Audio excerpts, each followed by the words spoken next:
When people talk about the richest men in Africa, most people can only think about one man, Aliko Dangote.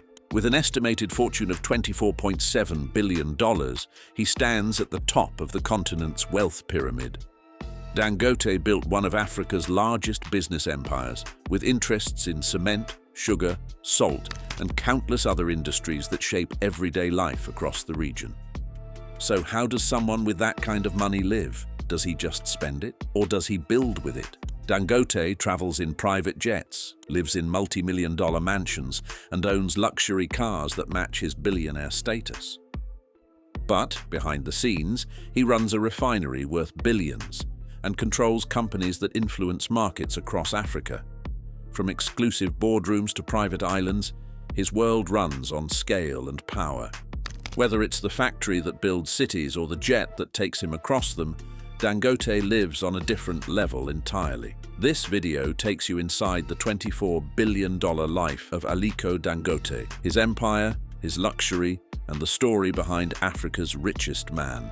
Aliko Dangote was born on April 10, 1957, in Kano State, Nigeria. He came from a respected and wealthy family.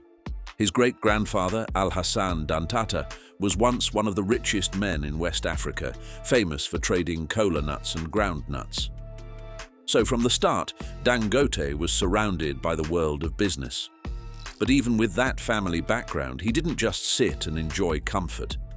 He was curious about how money worked. As a child, he often bought small boxes of candy and sold them to his classmates for a small profit.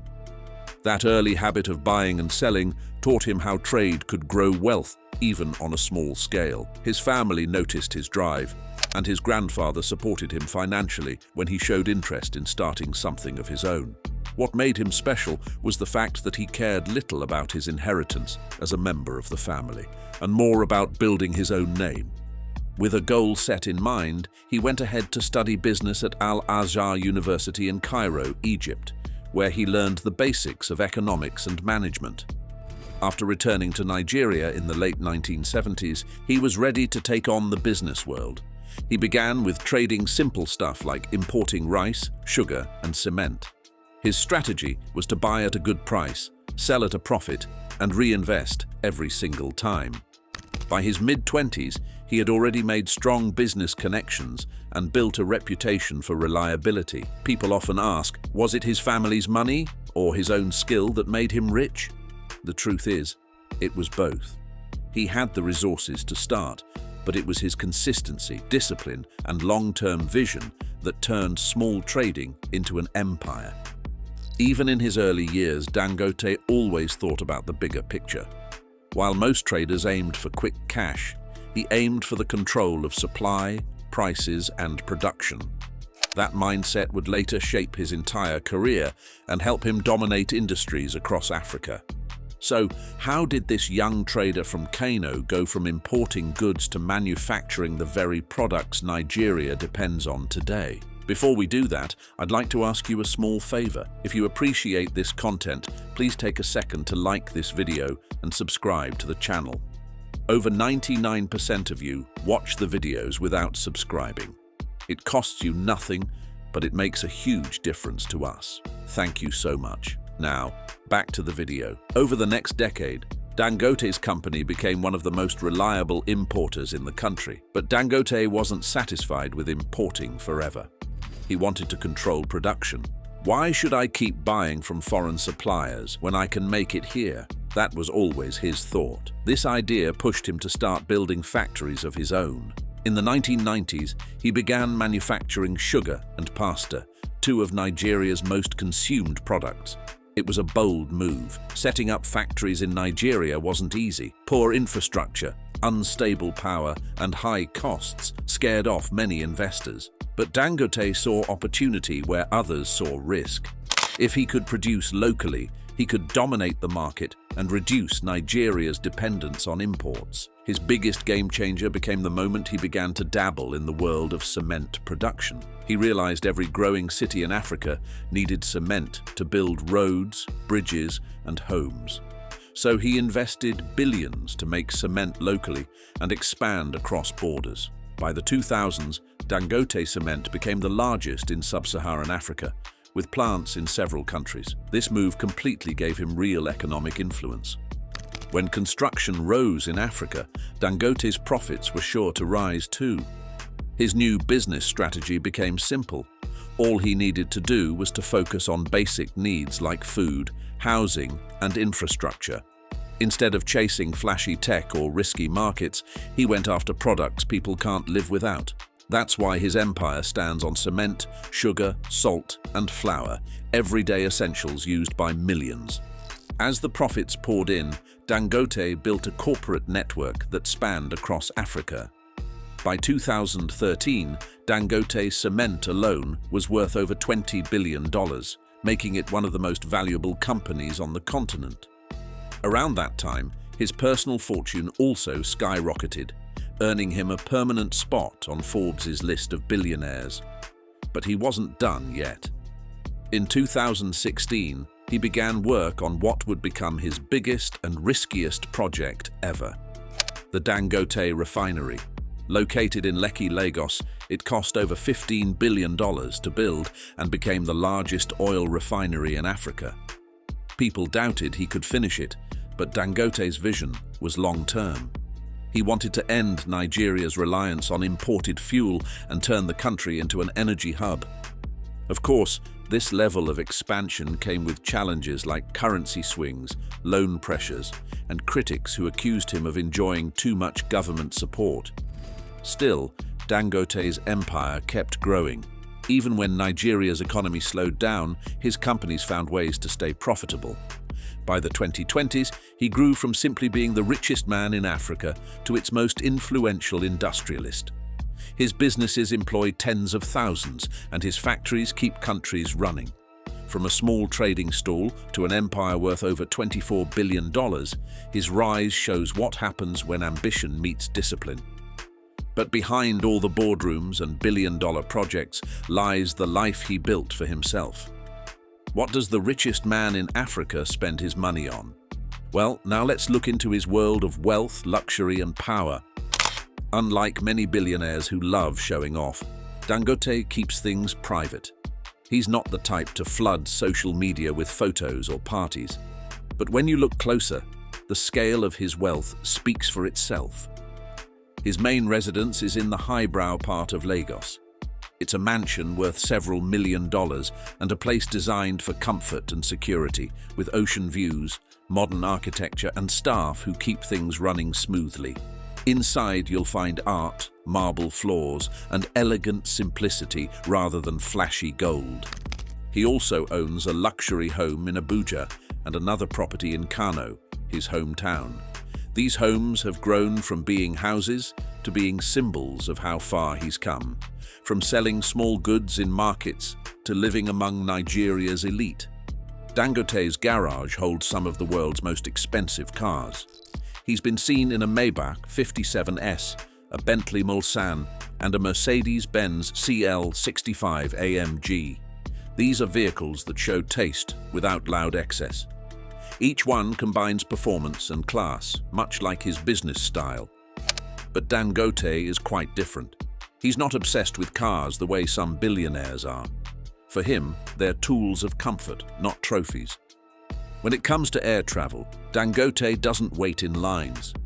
He once owned a Bombardier Global Express XRS, a private jet that can fly long distances non-stop. It's been valued at about $45 million and was reportedly a gift to himself on his 53rd birthday. The plane gives him the flexibility to travel across Africa and beyond for business without wasting time. Beyond his homes and jets, Dangote enjoys the calm of the ocean. He's known to spend quiet weekends away from the noise of business, often in exclusive retreats or aboard private yachts. His lifestyle balances comfort and focus. He also has a simple daily routine. He's known to wake up early, spend most of his day at the office, and rarely take long vacations. Even at his level of wealth, work still drives him. When asked why he continues to push hard, Dangote once said he still has a vision for Africa, to see the continent become self-sufficient in key industries. That purpose is what keeps him grounded. Still, life at the top comes with privileges. He attends high-level meetings with presidents, sits on boards of global organizations, and travels with security details that move quietly but efficiently. Wherever he goes, from Lagos to London, the Dangote name opens doors. Yet, despite the wealth, people who've met him often describe him as humble and soft-spoken. He doesn't wear heavy jewelry or designer clothes to make statements. He believes wealth should show in impact, not just in appearance. That attitude separates him from many other billionaires. So while his cars, jets, and mansions show comfort, it's his sense of control and calm that define his lifestyle. Every part of his life, from where he lives to how he moves, mirrors the same discipline that built his empire. But even with all the comfort in the world, Dangote's life isn't only about luxury. Behind the closed doors of his private world is a man deeply connected to his family and a legacy he's quietly building for them. Behind the billion-dollar headlines, Aliko Dangote is a quiet family man. Since he was born into a large, respected family in Kano, that background shaped the kind of father and businessman he became. Even with all his wealth, he keeps his personal life away from cameras and gossip pages. Dangote has been married before, but now lives a private, single life. He rarely talks about relationships in public, and interviews about his family are few.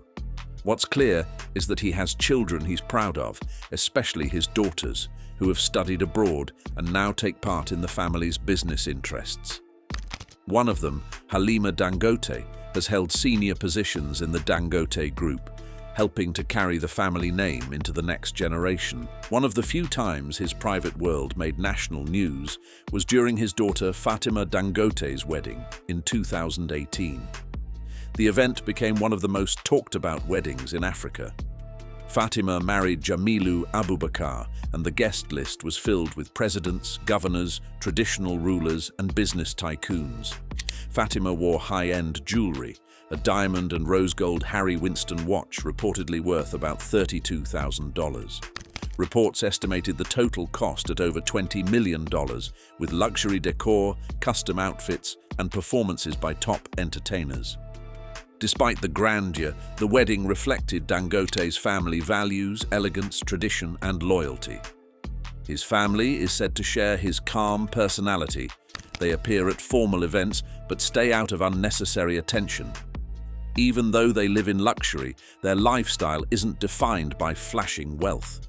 They travel, attend charity events, and support educational and health causes through the Dangote Foundation, one of Africa's biggest private charities. At home, Dangote is known to value simple routines. He eats Nigerian food, spends time reading, and likes to watch football when he's free. Friends say he enjoys quiet evenings more than big parties. Despite being close to political leaders and global figures, he prefers private gatherings with people he trusts. As a father, he's focused on teaching responsibility. He's often said he doesn't want his children to rely only on his fortune, but to learn business the way he did, through work and experience. That's one reason he's slowly involving them in the company's leadership, preparing them for the future of the Dangote empire. Family is also a source of motivation for him. Many believe his drive to build factories, create jobs, and improve African industries comes from wanting to leave something meaningful behind. It's not just about wealth for him, it's about legacy. But that legacy doesn't stop at home. Outside family circles, Dangote's name carries weight across Africa, not only for business, but for the lives his empire touches every day. Aliko Dangote isn't just known for his wealth, but also for how he uses it to make an impact. Through the Dangote Foundation, he has spent hundreds of millions of dollars improving healthcare, education, and disaster relief across Africa. The foundation started small, but has now become one of the most active charitable organizations on the continent. Health has always been a major focus for him. Over the years, he's donated large sums to fight diseases like polio, malaria, and Ebola. During major health crises, his foundation worked alongside the World Health Organization and local governments to provide vaccines, medical equipment, and emergency funds. In Nigeria alone, the Dangote Foundation has built hospitals, supported nutrition programs, and helped reduce maternal and child deaths.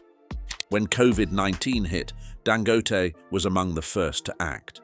He donated testing kits, protective gear, and money to support frontline workers. His company even joined a private sector coalition that built isolation centers across Nigeria. For him, giving was about results, not publicity.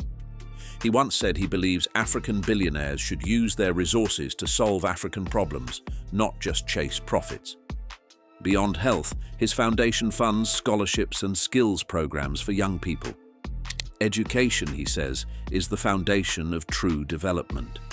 Dangote has helped rebuild schools, sponsor university projects, and support small entrepreneurs trying to grow their businesses. He sees empowerment as a better gift than handouts. His public role also extends to policymaking. He regularly meets with African presidents, business leaders, and global organizations to discuss industrial growth and poverty reduction. His opinions carry weight because he's seen firsthand how industry can change economies. Despite his wealth, he often presents himself as approachable, a man who believes Africa's success depends on creating jobs and producing locally. That's part of why he built the refinery and cement plants. For him, every factory is not just a business venture, but a way to reduce poverty through employment. Still, some critics say his influence gives him too much power in government decisions. But Dangote argues that his focus remains on building, not politics. His foundation and his companies, he says, exist to prove that African businesses can compete with the world's best. And while his giving is impressive, his empire hasn't been without challenges. The bigger the business, the bigger the pressure. And Dangote has faced plenty of that. Even with all his success, Aliko Dangote's journey hasn't been free of challenges. For someone who's built one of Africa's biggest business empires, controversy naturally follows. From government ties to company strikes, he's had his fair share of storms. One of the most common debates around Dangote is his close relationship with those in power. People often question whether his success is purely due to his business skills or partly due to his political connections. In Nigeria, where policies and business often mix, this has been a running topic for years. Some accuse him of benefiting from government support, like favorable import bans that give his companies a competitive edge. Dangote, on the other hand, says those policies simply encourage local production and reduce dependence on foreign goods. Then there's the issue of monopoly. Many Nigerians feel Dangote's reach is just too wide, from cement and sugar to salt, and now oil. Some say smaller businesses can't compete when one man dominates so many industries. Critics argue it creates an uneven playing field, while his supporters believe he's doing what others haven't, which is investing heavily in Africa instead of taking their money abroad. His companies have also faced internal struggles. There have been reports of labor disputes, delays in factory projects, and occasional backlash over worker treatment. The new Dangote Refinery, for instance, faced repeated delays and construction challenges. At one point, people even doubted it would ever be completed. Yet in 2023, the refinery finally launched. It became a massive symbol of persistence, despite the odds. Financial setbacks like currency devaluation, inflation, and high operating costs in Nigeria have at times slashed profits and hindered the full growth of his company's wealth. The pressure of running such large-scale operations in a tough economic environment has never been light. And like many billionaires, Dangote isn't immune to public scrutiny. Every decision he makes, from hiring foreign engineers to setting cement prices, sparks debates online. Some see him as a visionary, others as a symbol of inequality in a country where poverty remains high. Still, Dangote rarely responds to criticism. He stays focused on expanding, often saying that success brings both praise and envy. So far, his only response to all the noise is to keep building, keep creating, and let results speak louder than rumors. This is the core reason why he's become the most influential man in Africa. Aliko Dangote's influence stretches far beyond his businesses. In 2014, he made a major endowment so that the Aliko Dangote Foundation could scale up its work across Africa. That money allowed the foundation to invest in long-term health and education programs, not just short-term handouts. One of the most visible partnerships has been with the Bill and Melinda Gates Foundation.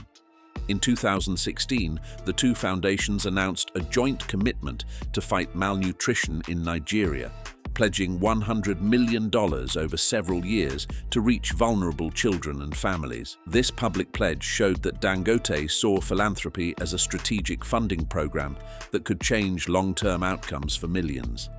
Health has also been a top priority for him. The Dangote Foundation has supported vaccination drives, emergency responses, and hospital work across Nigeria and neighboring countries. Dangote's work with global partners helped boost immunization campaigns that were part of the effort that led to Africa being declared free of wild polio in 2020.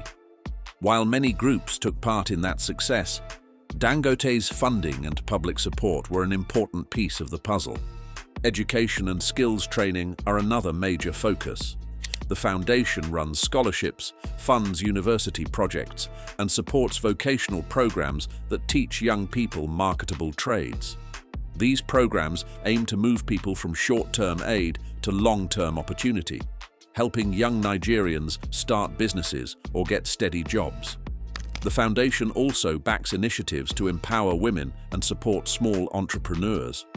Dangote's giving is large in scale, and that scale matters.